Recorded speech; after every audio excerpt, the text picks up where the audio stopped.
Okay, breaking news. The Eagles just traded Bryce Huff to the San Francisco 49ers. But when you hear the specifics of the actual trade, you're gonna go crazy. Howie Roseman did it again. Meanwhile, several teams called about Kyle Pitts. Could Philly be one of them? So much to break down, including Quin Mitchell responding to Parsons and CeeDee Lamb, and why what Kevin Patullo just said should make you even more excited about this offense. What is going on, everybody? I go by Philly Mike, and this is the Philly Talk Podcast. If you rock with our Philadelphia Eagles, hit the like button, subscribe to the channel, and turn on that notification bell so you don't miss the videos. Breaking news per Adam Schefter, ESPN sources, 49ers and Eagles are working to finalize a trade that will send edge rusher Bryce Huff to the San Francisco 49ers for a mid-round pick. The trade cannot and would not be processed until after June 1st, but both sides are working to make it happen, and Huff already has reworked his contract to help facilitate the trade. In San Francisco, Huff will be reunited with 49ers DC Robert Saleh, but here's the cap specifics of the deal. The Eagles declined Bryce Huff's $15.58 million fully guaranteed option bonus, which turned into a base salary. Philadelphia then turned $9.05 million of that base salary into a signing bonus, which allows San Francisco to take on the remaining money, $7.95 million. In sum, the Eagles save $7.95 million in cash and create north of $15 million in 2025 cap space with this move. San Francisco will inherit the final 2 years of Huff's deal, owing him $7.95 million in cap and cash for this year. A lot of people told me in my Bryce Huff videos that we couldn't trade him. Nobody's going to take on that contract. I told you, Robert Saleh, former head coach of the Jets, knows Bryce Huff, now DC for the San Francisco 49ers, and they could use pass rush help. They're desperate. They could be the ones. And Howie Roseman fleeced them.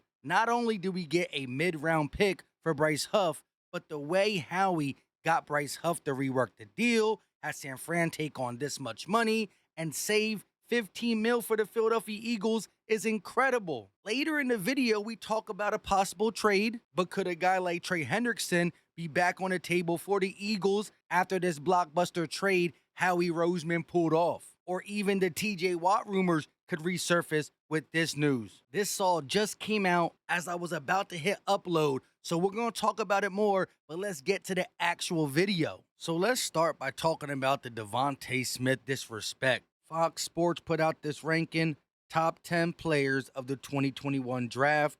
They got a lot of people on here, including one Eagle, Landon Dickerson, but no Devonte Smith. I understand that quarterbacks are important, but the career that Trevor Lawrence has had so far has not been better than Devonte Smith, minus the positions. As far as offensive linemen go on this ranking, there's a lot of good ones. However, I don't know if I'll put Trey Smith ahead of Devonte Smith as well. I just find it funny because we're always hearing that the Eagles got a super team, but then rankings come out, whether it's defense, offense, this position, that position. Either there's no Eagles on the list or we're way down on the list. How if we got a super team? Moving on to Dallas Goedert's press conference, with this being the first time he spoke since the rework deal, of course the first question asked was about that whole situation. Yeah, there was a little bit of uncertainty going into the offseason. Talked with my agent, talked with Howie. Yeah, there was a time where, I wasn't here for the beginning OTAs. We were trying to figure out what was going to happen, and, we came to the agreement of the contract I'm on, and, I'm super stoked to be back here.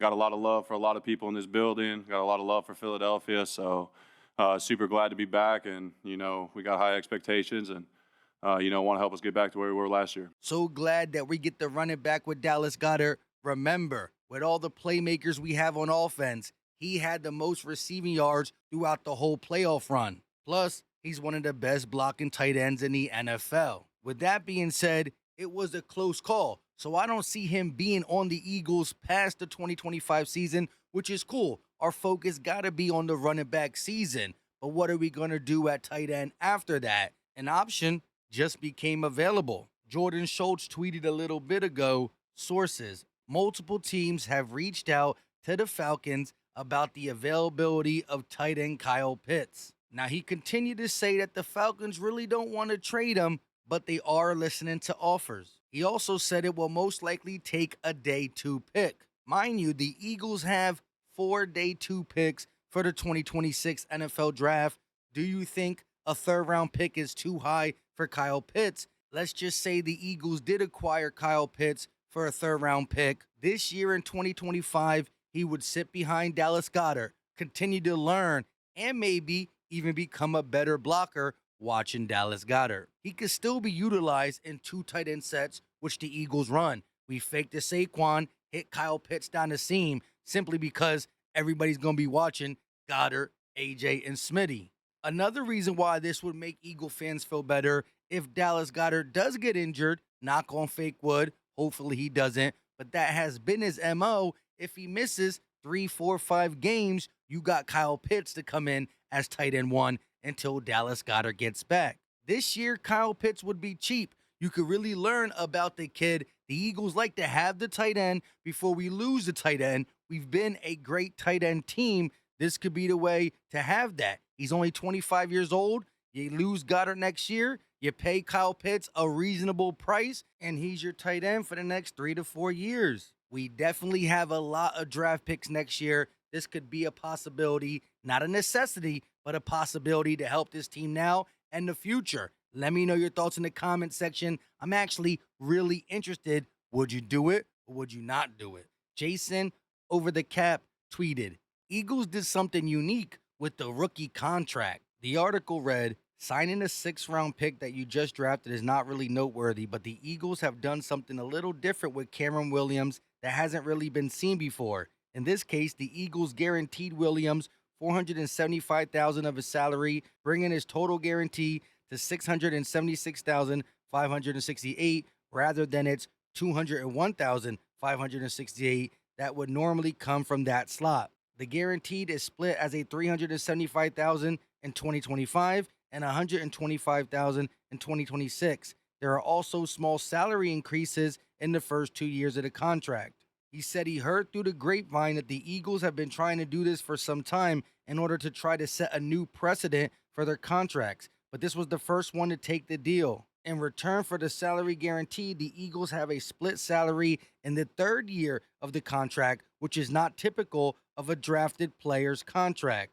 A split salary brings the player's salary down if he lands on a reserve list. Why would the Eagles want to do this? You can't rework a rookie's contract until year 4, so if a player has an injury history, you can modify the deal to account for that. Philly has often done this with their players in year 4 if the situation calls for it. So it would make sense if they are attempting to get it covered for year 3 as well by including it in their rookie deals. I know it's not that big of a deal, but you got to look at it like this. It could come in handy, and I love the fact that Howie Roseman is an innovator. He's always trying to find new things. He just wants to get better. If it's a little bit or a lot, he's going to be focused on doing it. Moving on to new offensive coordinator Kevin Petula, what he said to open his press conference, I actually loved. Moving on to the Eagles' new offensive coordinator, KP, the first question they asked him in his opening presser was, what is going to be different for the 2025 Eagles offense? Well, I mean, as far as different, we go through the process at the end of each year of examining what we do well, what we need to improve upon, and then really any trends or anything we see that we can add to it. So I think really when you say different, I think it's going to be like, what do our players do best, like it's been? And then from there, we just expand upon it. Hey, we're really good at this. Let's bring this to the table and try this and see where we can take it. And I think really when you look at just our staff as a whole, we've added some new coaches, so they bring some other layers to it too, and the knowledge of what they have from their background. So I think as we go forward, as we build this thing together as a staff, you'll see some new wrinkles here and there, but more so it's just kind of building on what our players do best. Doing what the players do best. He said that multiple times. He talked about trends, expanding, and new wrinkles simply because we got new eyes. The coaching staff. There's new coaching staff members. His eyes ain't new. He was here with Jaylen Herz and Nick Sirianni the whole time. He does have experience from Shane, Brian Johnson, good or bad, and Kellen Moore, but he was here the whole time. So his eyes are a little new, but more old. But the new coaches and everything, with Jaylen Herz being in this command of the offense as he was last year, more audibles at the line of scrimmage, checks, all the things that we didn't really see him do at this level that go overlooked throughout the 2024 season. I'm ready to see the 2025 Eagles offense, especially if teams start to sell out for the run, which I think we're going to see more of after the 2K say season, and Jaylen Herz is going to shut all the people up that be talking this offseason. I mean, Philadelphia Eagles Central tweeted, trending, Pro Football Focus labeled the passing game as the Eagles' biggest weakness going into 2025. They continue to say much of the burden falls on the quarterback Jaylen Herz, who ranked 23rd among qualifiers in PFF passing grade, despite an outstanding final 2 games of the season. So they admitted that Jaylen Herz was fantastic in the 2 biggest games of the season, but said he struggled. I don't think he struggled. Look at the games. His completion percentage was up. They just made him throw the ball less. They asked him to throw the ball less because nobody could stop Saquon Barkley. If he was struggling, he'd be throwing a lot and not completing passes. But if he completes 17 of 20, he's throwing the ball good. He can't throw the ball more if the plays are not being called. And why would you when you're running for 7 yards a clip? Think about it, PFF. Jaylen Herz has been doubted his whole life, but look at the growth.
And he's just getting started.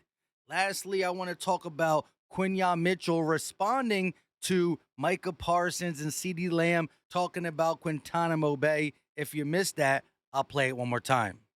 And I'm sorry, that Guantanamo Bay don't last over here, man. That shit dead. What is that? That's what they call Quin Mitchell.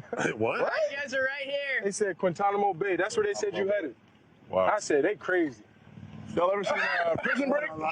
Stop the cap. Ever seen Prison Break? My captain came. They said, oh, see, now they drag. I think Eagles fans in here. I don't care who's in They here. talking about you going to Guantanamo Bay. Guantanamo Bay. All right, so I ain't never been locked down on any island. That happened 2 weeks ago.